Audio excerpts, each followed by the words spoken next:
Good morning. Grab your last bit of coffee and food. We're going to start in a couple minutes. All right, you'll do this. And you want me just to introduce Andy from NWA? You can. Yep, he's right in. Yeah. Okay. All right. And I'm bringing the whole team up, and that means you too. Okay. So we're going to bring the whole team up to recognize as we get going. I emailed it to him this afternoon. Okay. So, hello, Angela. Yeah, we met before. We did. Hi, Angie. I'm Jerry. Nice to meet you. Nice to meet you. And you work with this guy. Our condolences. No. You're lucky to work with him. He's amazing. You're lucky to work with him. How you doing?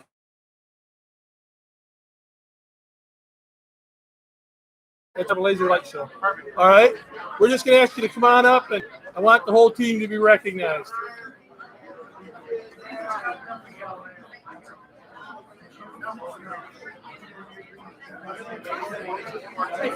Yeah, we just met. He's the greatest. We just met. You talk very nice about you. No, I know, and I would bash him.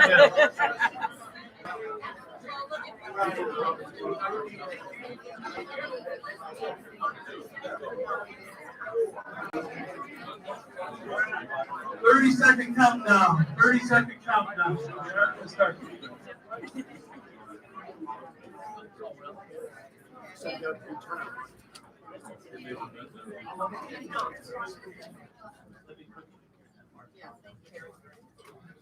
As the class takes their seats. Ready to start. We're back at school. My name is Jerry Jennings. I'm superintendent in Globe, Arizona. I say that the same way that Forrest Gump says Greenbow, Alabama. I say it the same way. We're up in the hills in Globe, and I love being there. I'm glad to be down here to meet with you folks today. I am president of ASA this year, and I have emphasized a theme. In front of the camera. Okay, I need to be in front of the camera. Where is the camera? Is that? I gotta be behind the podium. Okay. Man, this is crimping my style. Okay. Welcome, everybody. I'm looking at the camera. My name is Jerry Jennings. I'm superintendent at Globe, Arizona. And I am thrilled to be here and be ASA president for this year. At the June conference, I gave a short speech. Honest, it was short. If you were there, 2 minutes. I had my staff time it. And I emphasized what I was going to use as the theme for my year as president, and it was head, hearts, and hands. And the idea behind that was you know a lot, you care a lot, and you do a lot. And we're going to be using that theme. I'm going to be using that theme throughout the year to let you know. And I unabashedly took it from 4-H. Fourth H is health. And that's an important one too. But I emphasize those first three. 3H. I want you to be thinking about that. But before we go any further this morning, we're going to stand and we're going to pledge the flag. So let's stand and say the Pledge of Allegiance. I pledge allegiance to the flag of the United States of America and to the republic for which it stands, one nation, under God, indivisible, with liberty and justice for all. Thank you. Thank you very much. Well, as we start, one of the things that I want you to know is that we have an outstanding leadership team for the ASA organization. And oftentimes you go off to your divisions and you know who's in charge. But as a whole group, we don't spend much time recognizing the folks that are on our leadership team. So I'd like to ask those who are here, when I call your name, please come and I guess join me behind the camera so those who are out watching in their district can see. And we're going to start with charge is Nora Gutierrez, and she's superintendent of Tolleson Union High School. Is Nora here this morning? Come on up, Nora. And the president of our higher education division is Dr. Marjane Gilpatrick with Grand Canyon University. So you guys got to come up here and crowd around behind me. No, you got to come up and crowd around behind me so the people on this camera can see us. The president of our educational service is James Dean, assistant superintendent at Dyson. Come on up, James. President of our elementary division is Dr. Frank Hendrickson from Independent Elementary in Chandler. president of our middle level division is Stephanie Silman from Sahuarita Middle School. Stephanie. And our president of our secondary division is Dennis Barger from Val High School. Dennis. All right. Our past president is Dr. Heather Cruz. And I did go by our president of our superintendent's division, Dr. Donna Lewis from Creighton. And by the way, Heather is with ADE now. Heather is with ADE. Our secretary treasurer is Dr. Lupita Hightower from Collison Elementary. And our president-elect, who will be president in this role next year, is Dr. Paul Ty from Saddle Mountain. You couldn't have selected a better group of people to work with. These are your representatives. One of the things we're trying to grow with this 3H's is that we're one large group, not a bunch of separate divisions. So again, let's recognize them. Let's say thank you. They will be serving you throughout the year, and I'm very pleased and proud to be working with them. Thank you very much, folks.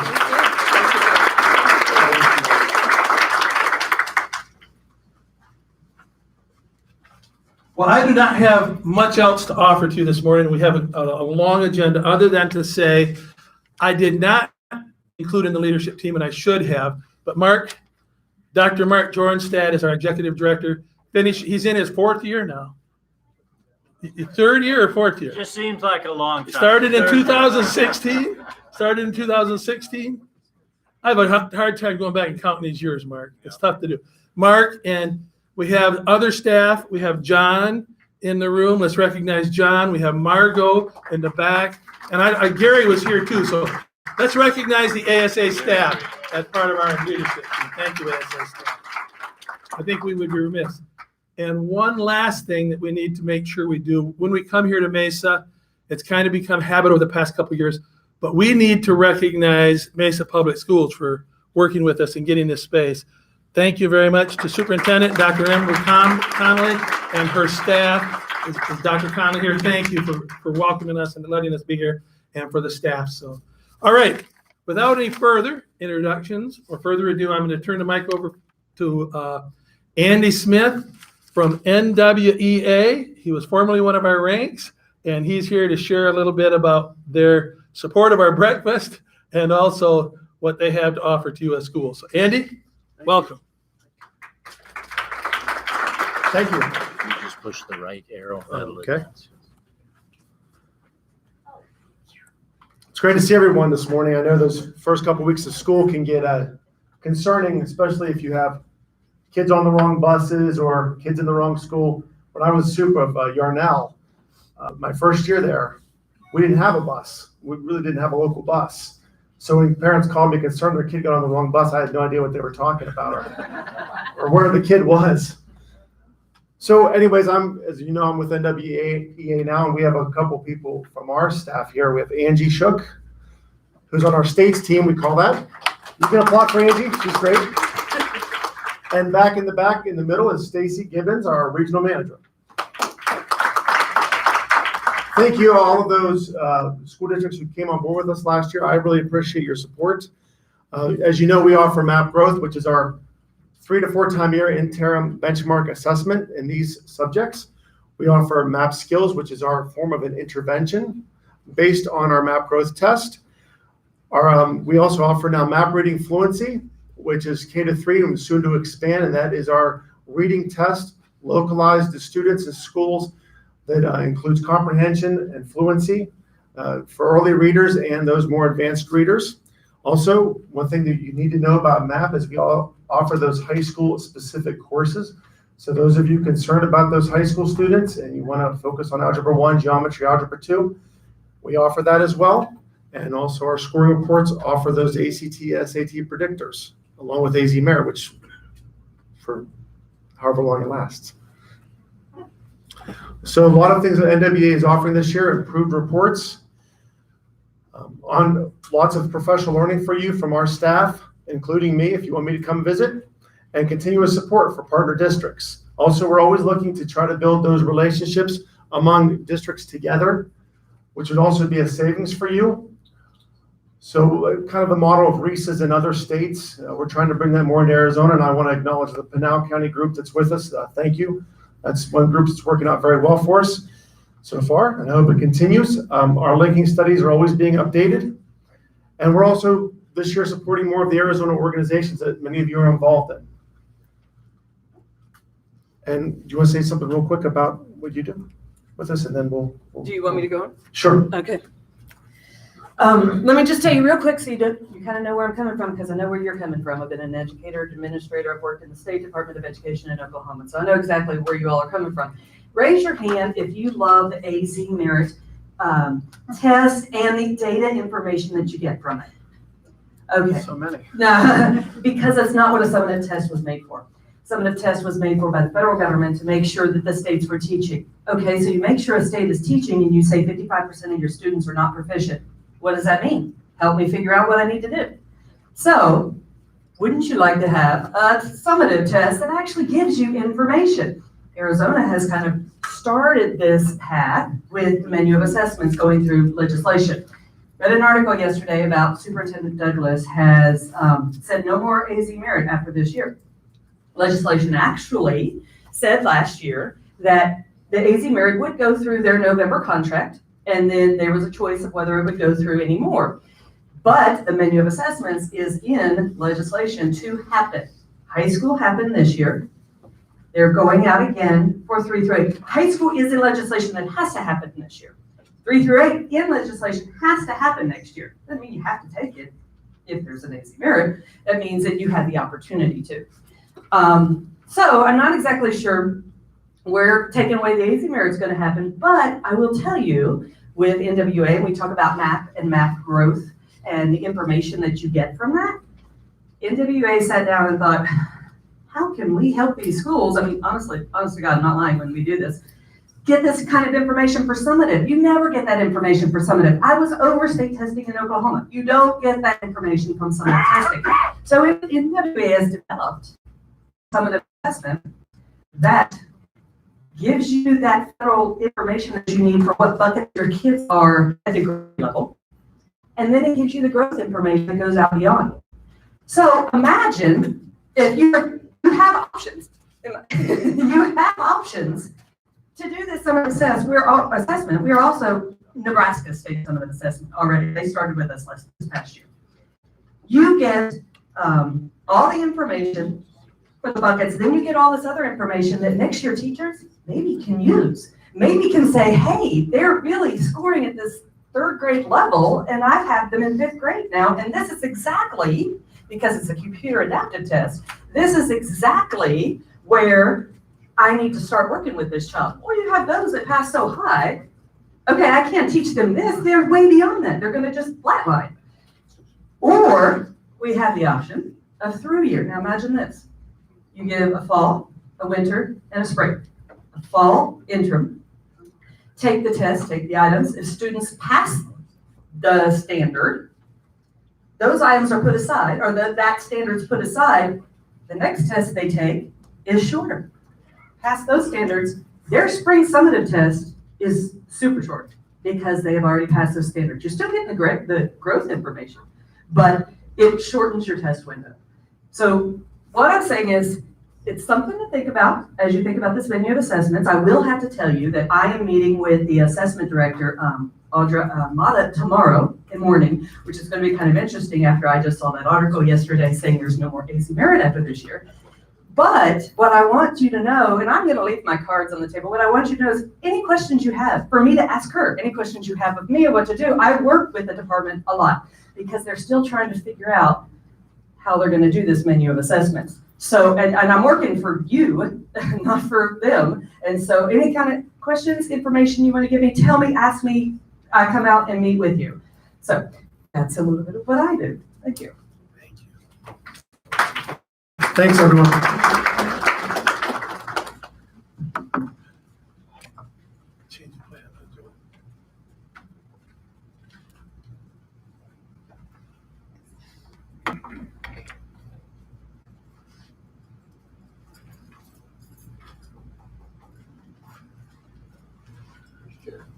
Are you going to introduce Carl? You're in charge. Okay. You want to Okay, Carl introduce now? Carl. At this time, we are lucky to have Dr. Carl Herman with us, who is going to be sharing Rethinking School Safety, what does the data tell us, and timely topic. All of us have dealt with it at some level, whether it's a threat, whether it's students talking, whatever it is.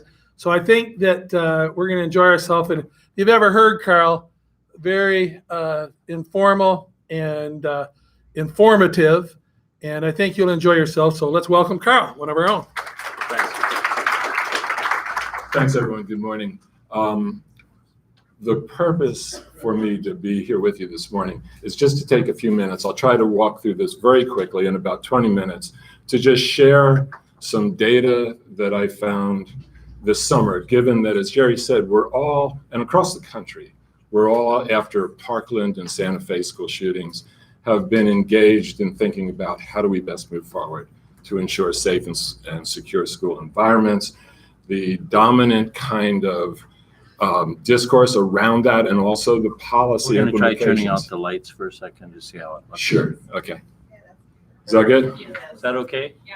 Great. Has been to continue what they're calling hardening the schools.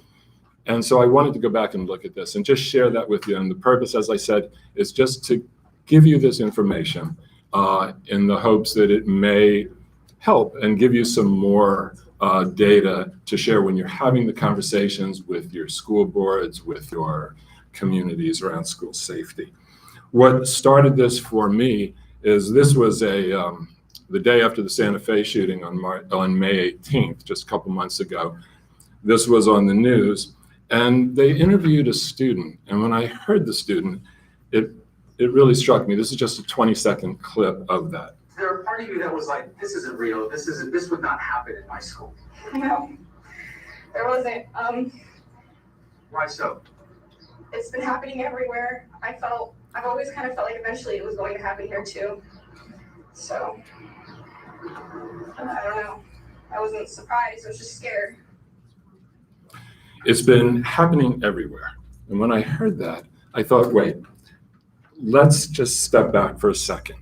And so I spent the next couple of weeks actually plunging into 19 years worth of data from Columbine through Santa Fe to see what the data could tell us and how it could help inform our thinking about what we want to do. So the Washington Post and EdWeek are both helpful at this. The Washington Post did a summary that came out at the end of May.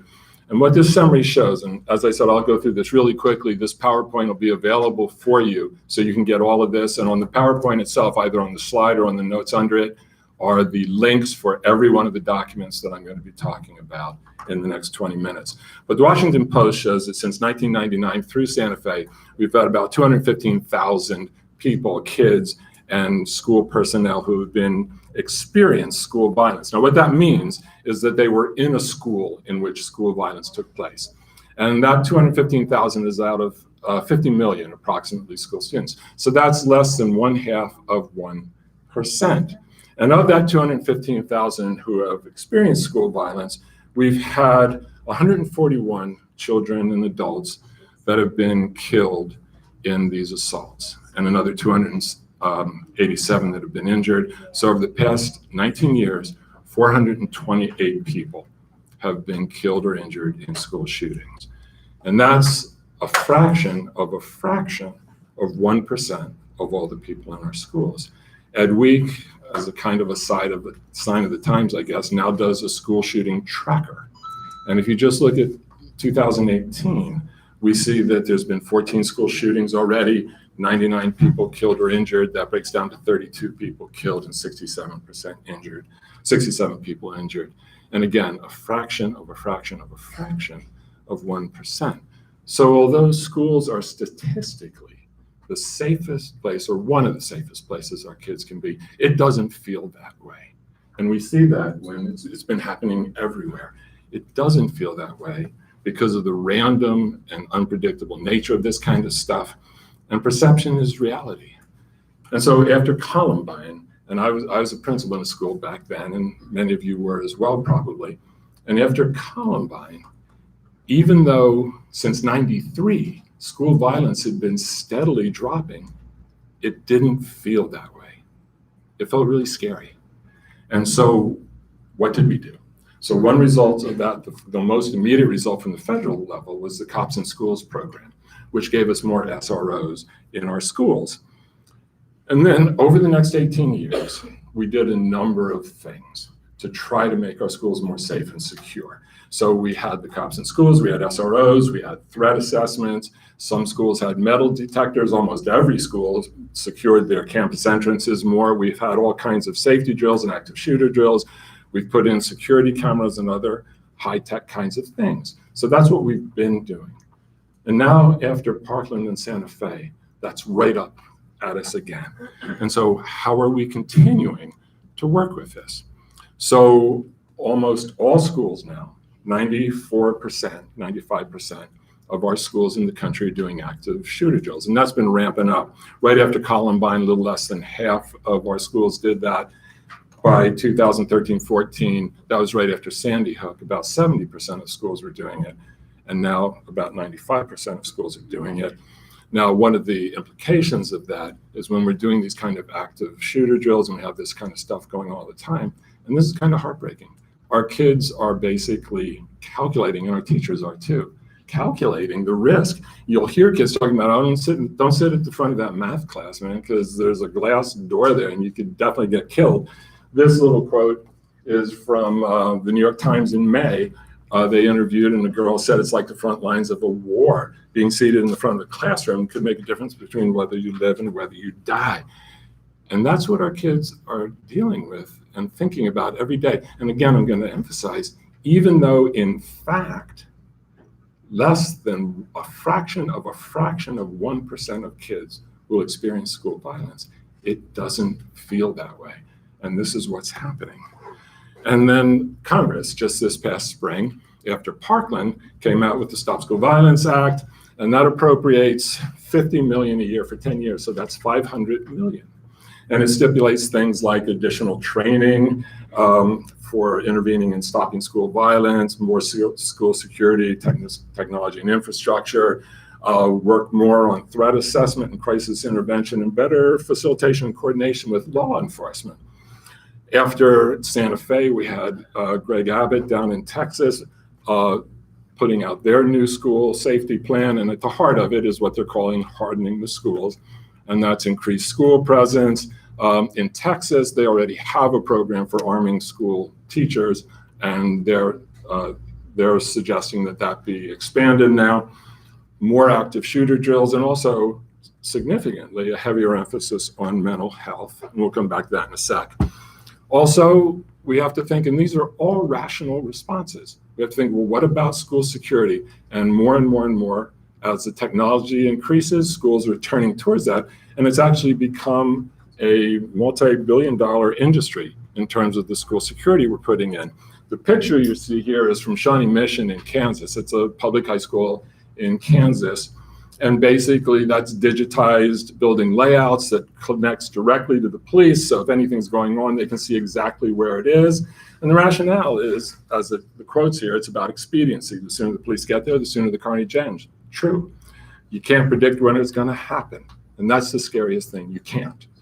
And so school boards, communities, principals, teachers are thinking about this. And because it's so unpredictable, because of the horrific kind of consequences, we've been moving towards these kinds of things. And now the evidence shows that if you look what's happening across the country, we're kind of doubling down on that. But as Edwig pointed out in their May 30th article, Santa Fe was already doing a bunch of that stuff. They already had 2 armed SROs. They were trained in emergency response. The kids were doing active shooter drills. The district earlier in the spring had been praised about their school safety protocols. So the question becomes, what else could that district and can we do as we think about this? And to think about that, hold on a second here.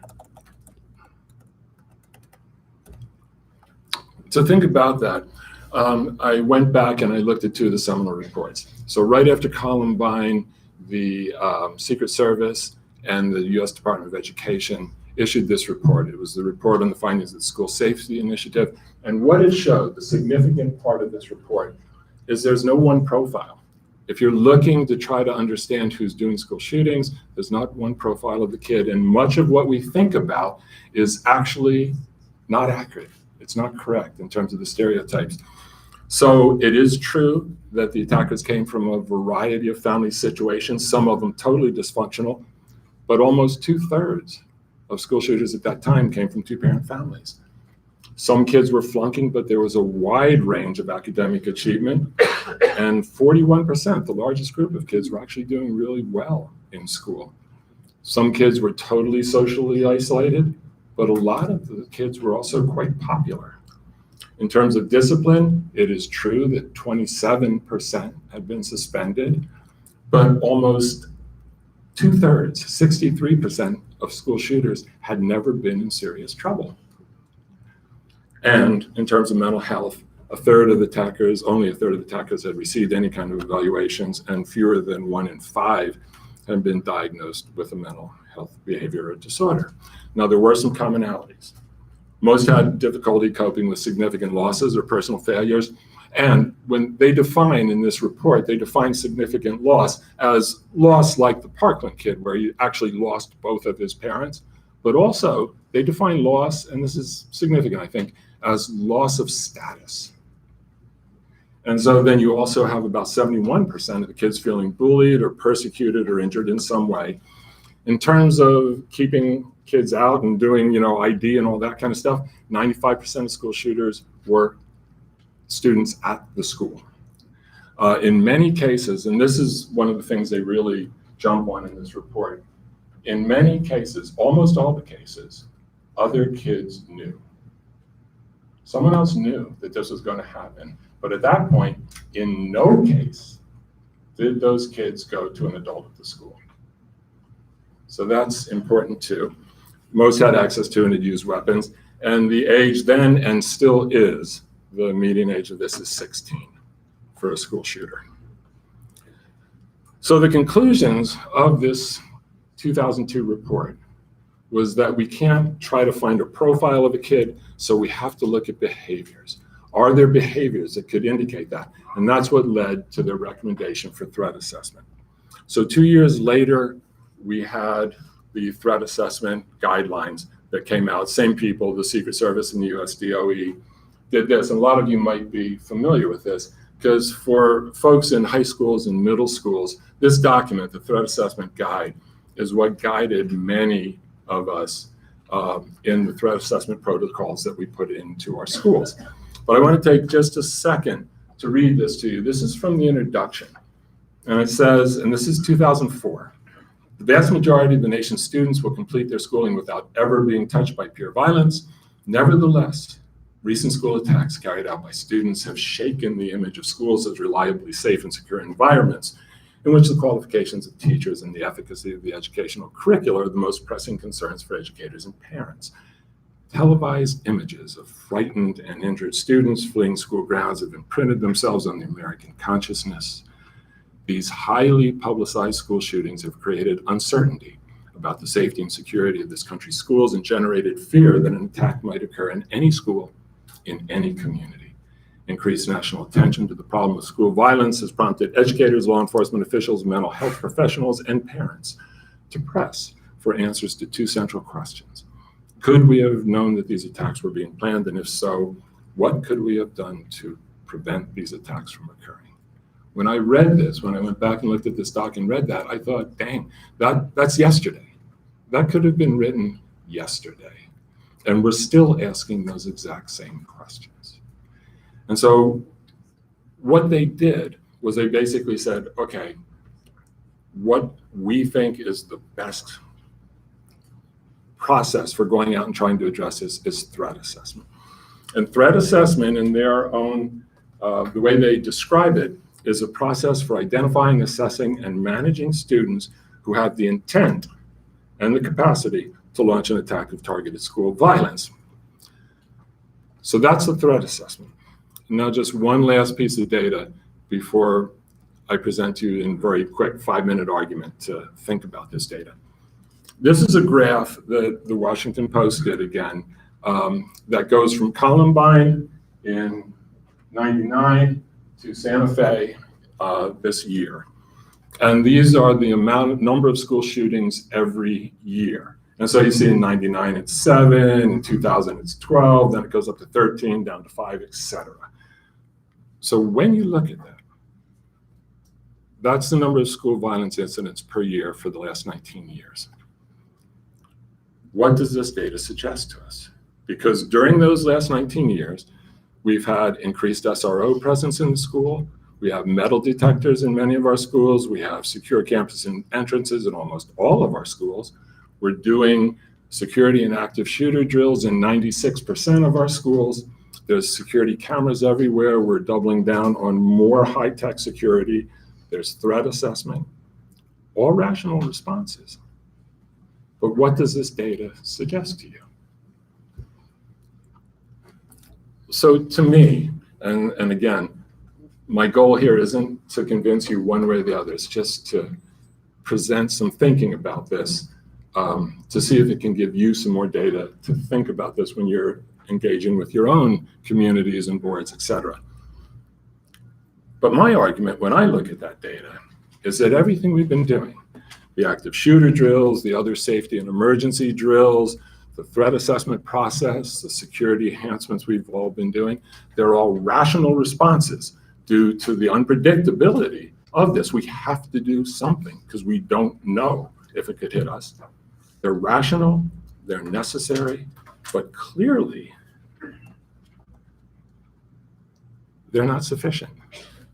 They're not dealing with it. So what could we do that does? And to think about this, and this is the kind of end of it, I actually went back to the threat assessment document, and I wanted to see what did they really say to us in that doc. And in this, in the threat assessment document, what I would argue, and I was in schools at that time, we focused on implementing the kind of structural, operational aspects of threat assessment. But what we didn't do, if we read that doc carefully, when we do that, that kind of operational stuff, it's reactive. Because remember, what it's planned to do is it's basically to identify, address, and manage students who have the intent and capacity. So it's to identify kids who are about to go off. But what it doesn't do is look at the root causes. What gets the kid to that point where they're about to go off? And clearly, there are some kids that are way beyond, that are psychotic, that have issues that are way beyond what we can deal with. But that's not the majority of kids. So what can we do? Because this is reactive. Kids about to go off, how do we identify it and stop them? How do we be proactive in root causes? And this document actually helps us to think about that. Because in this document, it's a 60-page document, there's 7 pages, 2 short chapters, chapter 2 and chapter 4, and some stuff in the introduction that stresses the importance of school climate and culture. And we've all worked on that, but that's a lot harder to work with in a systematic and sustained way, given all of the other pressures that we have. But what this document says, and these are exact quotes from the doc, they're basically arguing in those 2 short chapters that effective threat assessment can only occur in a larger context of safety, respect, and emotional support. It deals with respecting of each other, from adults and students respecting each other, creating emotional fit for students. They go on to say that targeted school violence is arguably only the tip of the iceberg of pain, loneliness, desperation, and despair that many students face on a daily basis. And then they conclude that threat assessment process is by itself unlikely to have a lasting effect.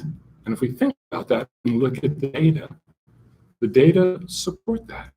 And what they conclude is that along with those kind of operational structural threat assessment kinds of things, we have to focus on connection through human relationship They argue that that's the critical emotional glue among students, between students and adults, that the principal objective of school violence reduction has to be to create those kind of environments with safety, respect, emotional support.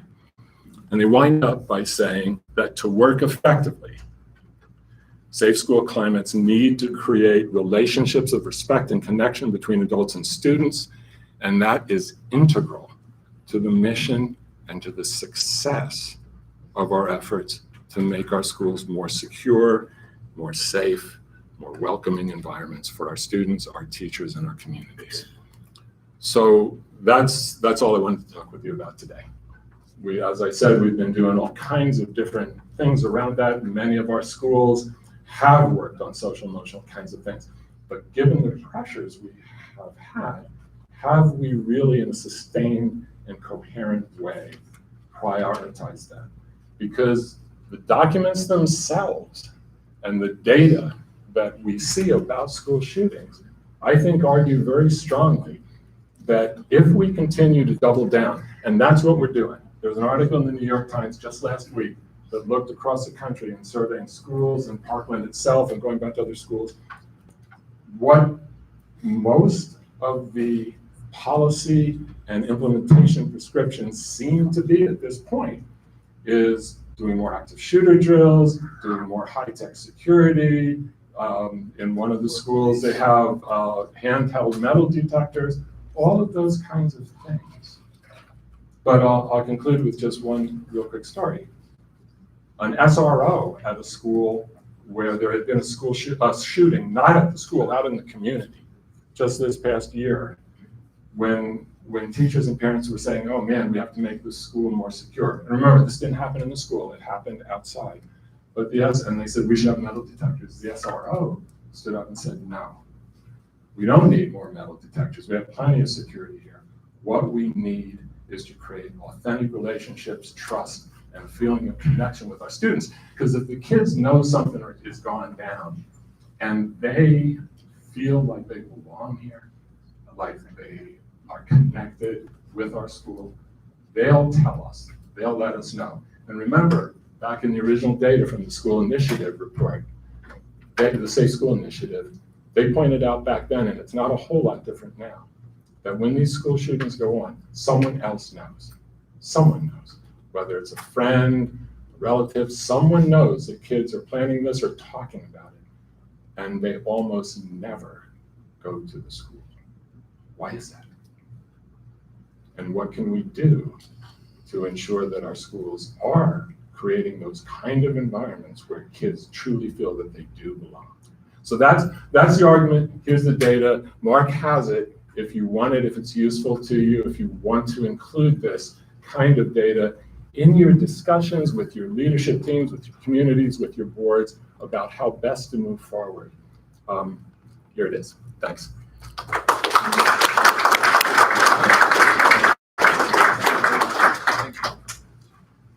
Okay, now we're going to do a little interaction on this. If you'll take your phones out and go to menti.com, menti.com, MENTI.com. And we're going to do a Mentimeter quiz on this. You go to menti.com. The code is, where is it? I thought I had it on the, where's our agenda, PowerPoint? Did I lose it? Is it on that paper agenda that way? Okay, it's, is it somewhere on here? Let's see. 3396. It's supposed to be on the screen. 3396 is out of that. Somebody see it? Read that aloud some. There it is. 379566. 339566. Those of you have good eyesight. 339566.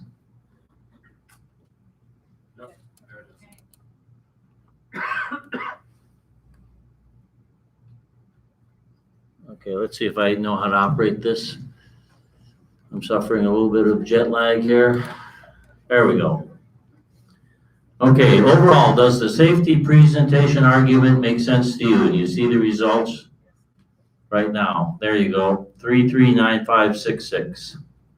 78 responses down here.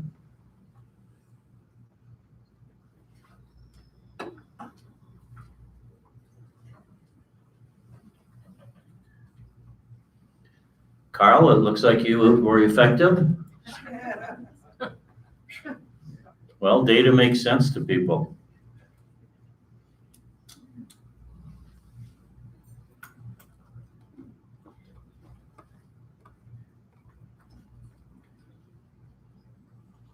Okay, everybody had a chance to respond?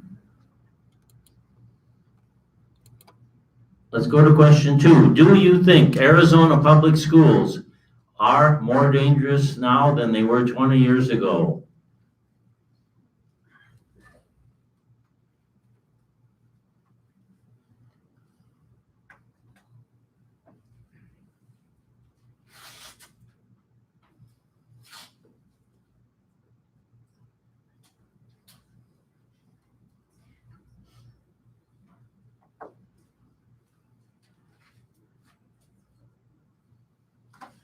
And the middle, yes, to a certain degree is,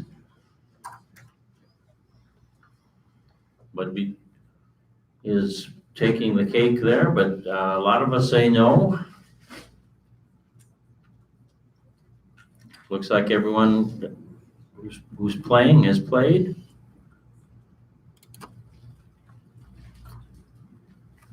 If you answered yes, why?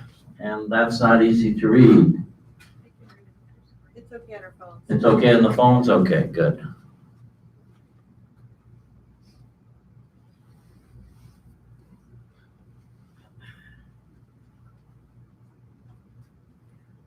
When we give you an all of the above, that increased trauma among children and families.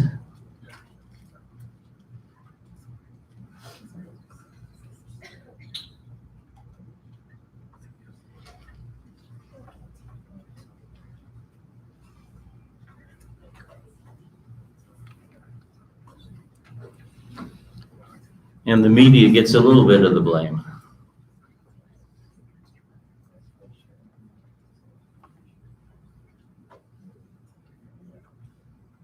Any more?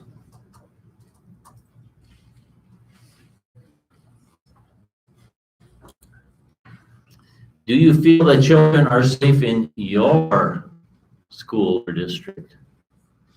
Yes or no, or as safe as possible, given the unpredictability of school shootings?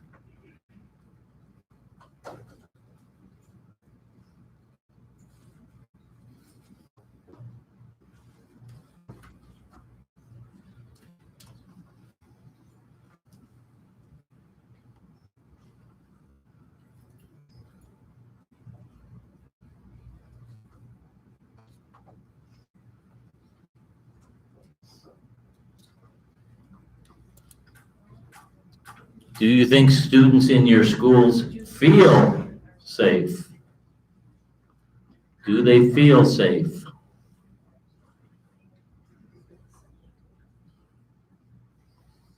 Do you ask them if they feel safe?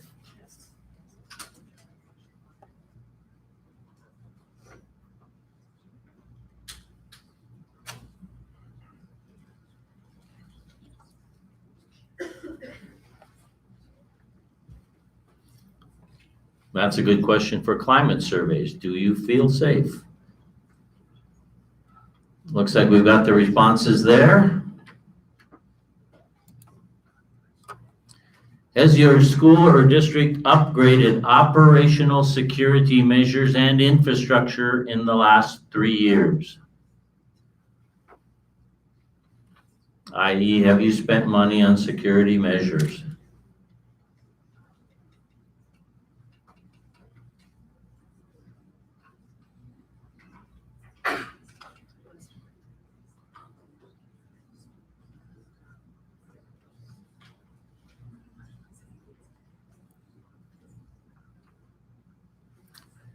Virtually everyone has spent some. Has your school district focused on improving school climate and culture in the ways described in the threat assessment guidance?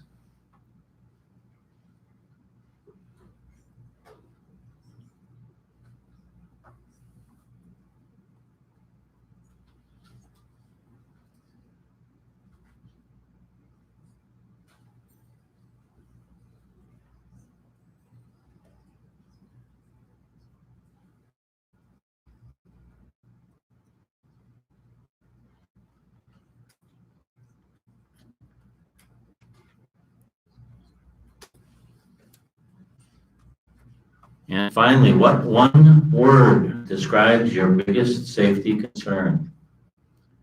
Or try to restrict it to 2 words if you can't do it in 1.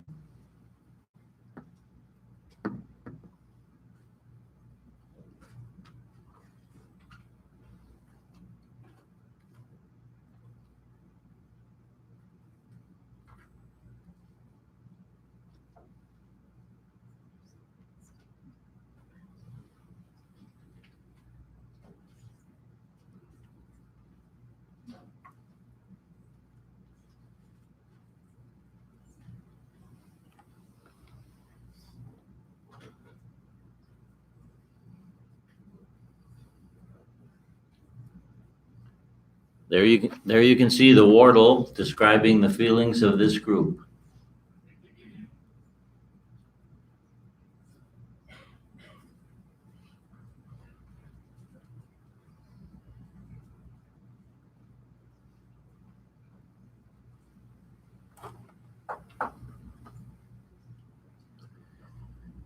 Okay, before we go to our last speaker of the day, Alicia Williams, we have 2 of our members, 2 of our county superintendents, Tim Carter from Yavapai and Jill Broussard from Pinal, have asked to have a few minutes of your time, so we'll invite them forward at this time.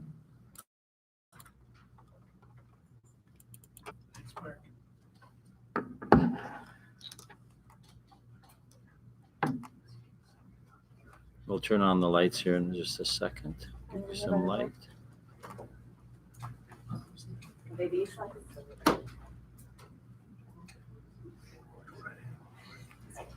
Okay. Here's your microphone. All right. The county superintendents had their annual retreat last week in Prescott. We've done it the last 4 years in Prescott to escape this heat. And every year we hand out awards. This year, a couple of our recipients weren't able to be there because one of them was in Ireland. And I think if I had to make the choice, I probably would have gone to Ireland too. I do love Prescott though.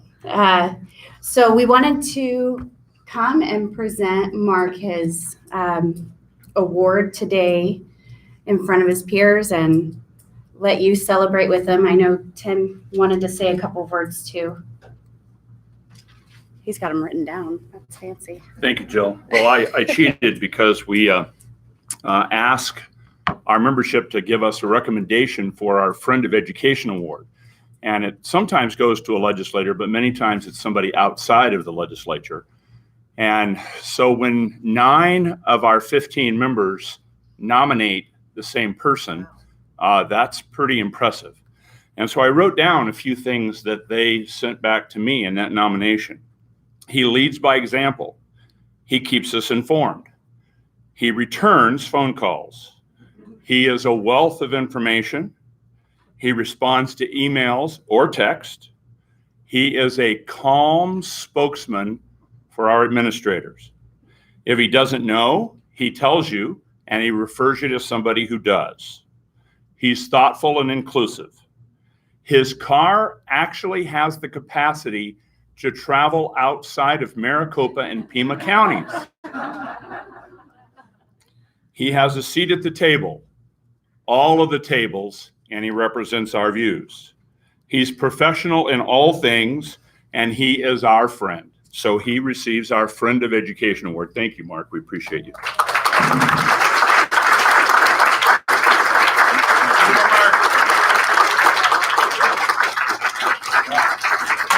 front of the camera.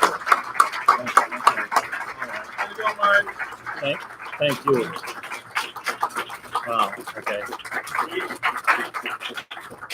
Thank you. By the county soups from all over the state, respecting what we as an association try to do, because it is the association that gets this award. So, and I thank you for your support. And Tuesday, not a Monday, we broke tradition, and we may break a few other traditions for this year's over as well as we progress with the organization. And now we have our good friend, the executive director of the Arizona State Board of Education, to give you some information as to what's going on at the State Board of Education. Ms. Alicia Williams. Advance this.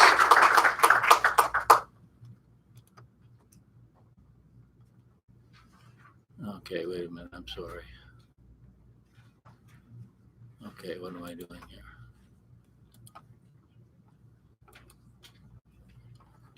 Let me go to the next one here.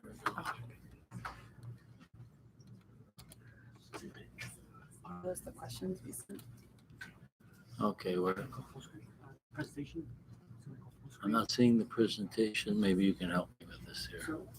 Oh, Which one is it? oh, I got Okay, the Acrobat one. While Mark gets I situated, pulled up the wrong thing. our line is new, my name is Alicia, Which one? and I am Which the presentation? executive director of the state board. I've been the I executive pulled up director PDF. since November of This is what we 2017, wanted. so coming up Was it the on same one a you year. were playing before? Okay, yeah. So I have Start from about the beginning or 10-ish which minutes, certain and I slide have you want to 2 go pages to? of notes to share with you, so I'll go through the notes, and then if there's any questions at the end, feel free to shout them out, and I'll try to Here answer we as go. best I I had the can. PDF You pulled can up. always email me or call me, and What's your continuing I'm from more than before? happy to assist you in any way possible. First is that, so far, the timeline for From current? 17-18 letter grades is that current? the board will set cut scores at the September board meeting. So that meeting is September 24th, and then letter grades will follow. In front of the camera. I was waiting on you, man. No, I do like the lights are off. You can't see me then in the video. And then, so the letter grades will follow after the September board meeting. Many of assessments, the department is working with stakeholders on the RFP for the 1920 school year.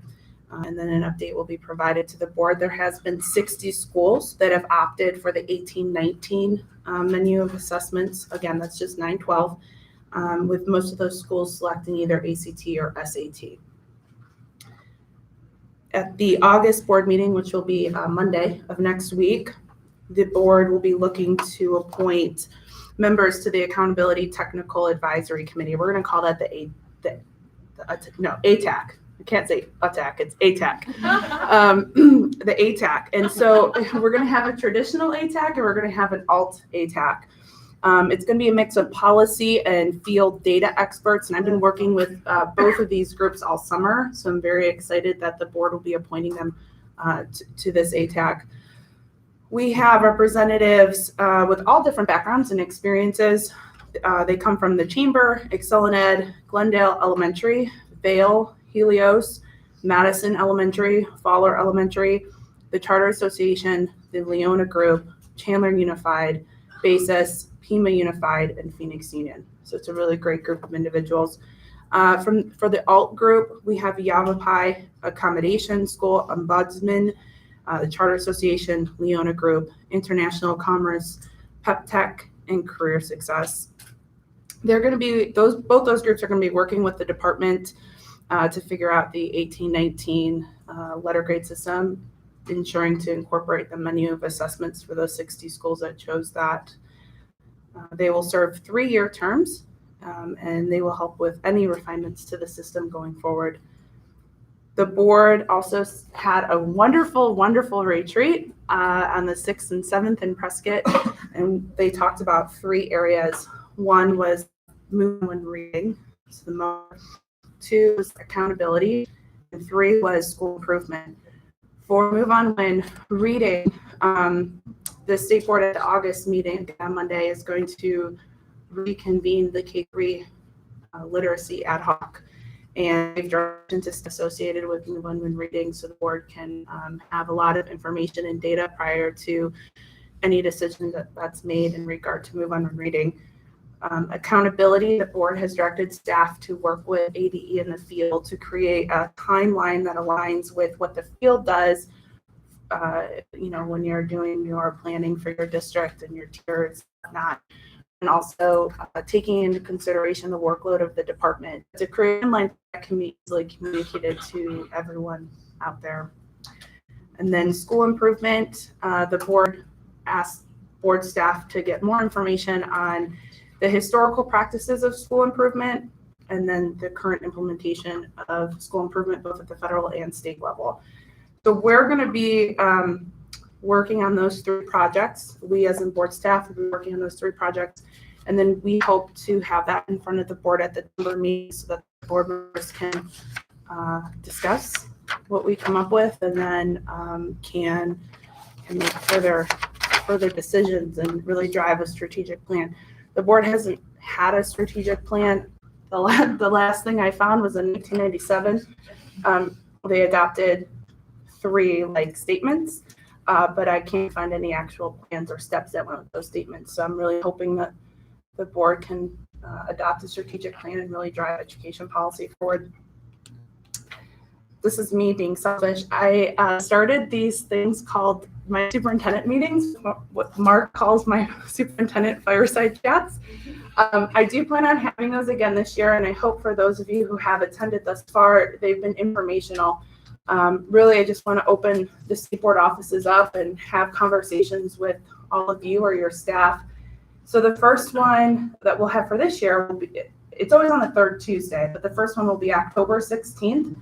I hold them twice a day to try to fit in with all of your schedules. So it's from 10 to 12 and from 1 to 3.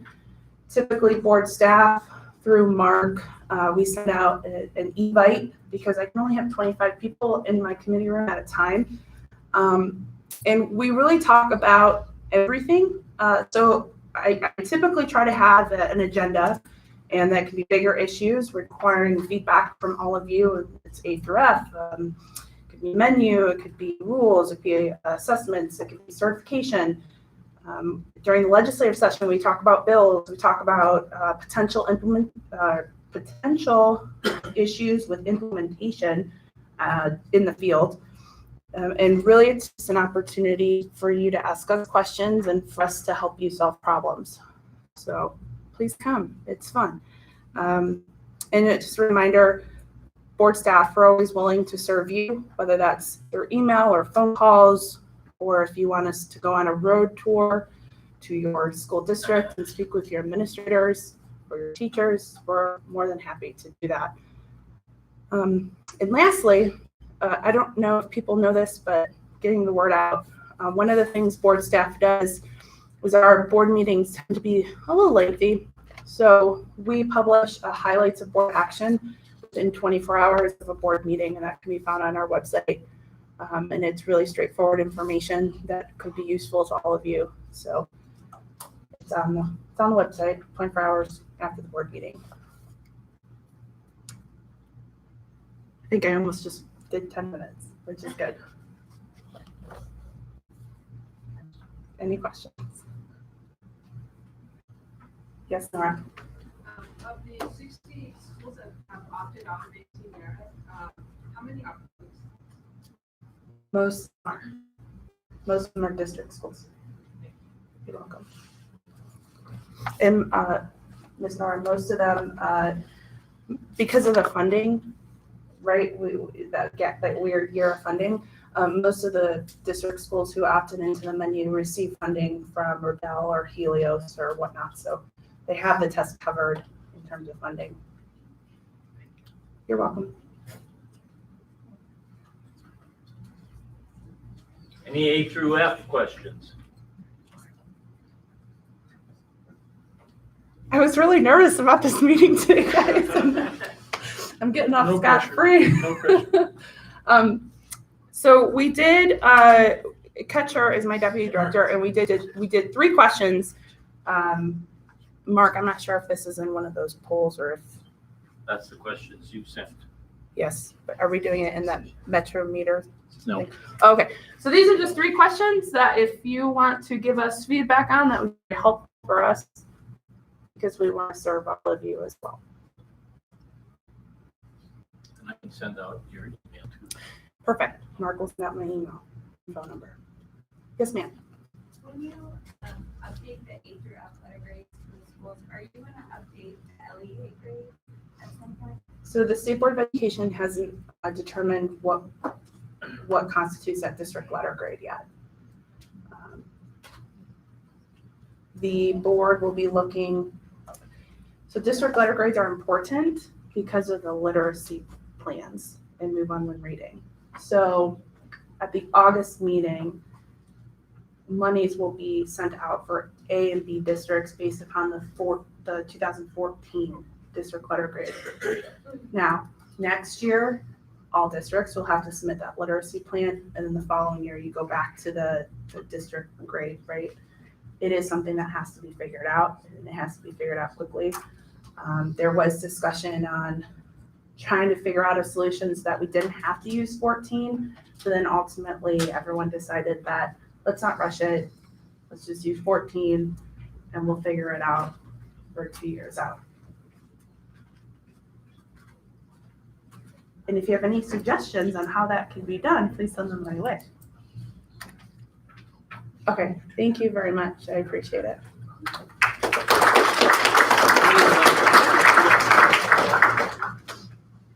Mark's going to put up a slide with some announcements on it about things that are upcoming for ASA.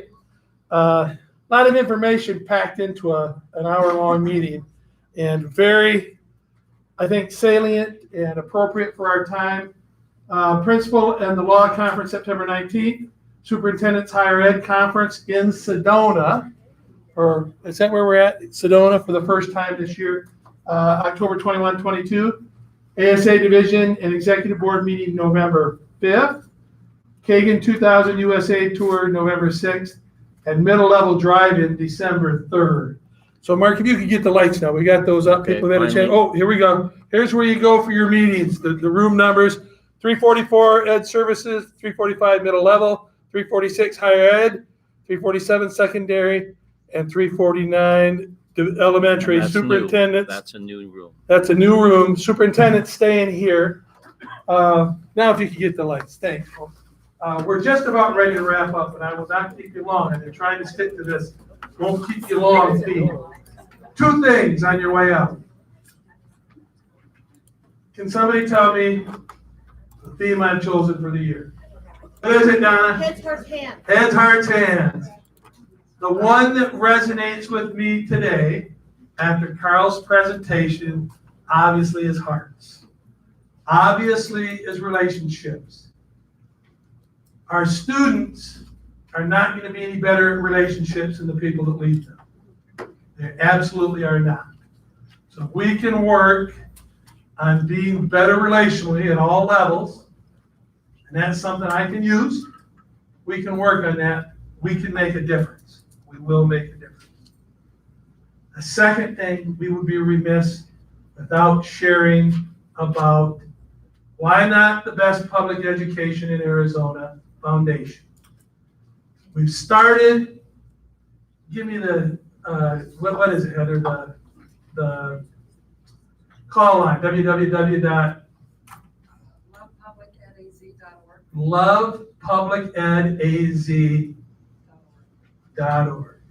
Lovepublicedaz.org. We are in the game. We got a toe in the water, right? We raised some money. We hit the $5,000 mark about last year, and we're giving some money to make a difference in elections this fall. Not much. We're not a big outside dark money player yet, but we're not giving up.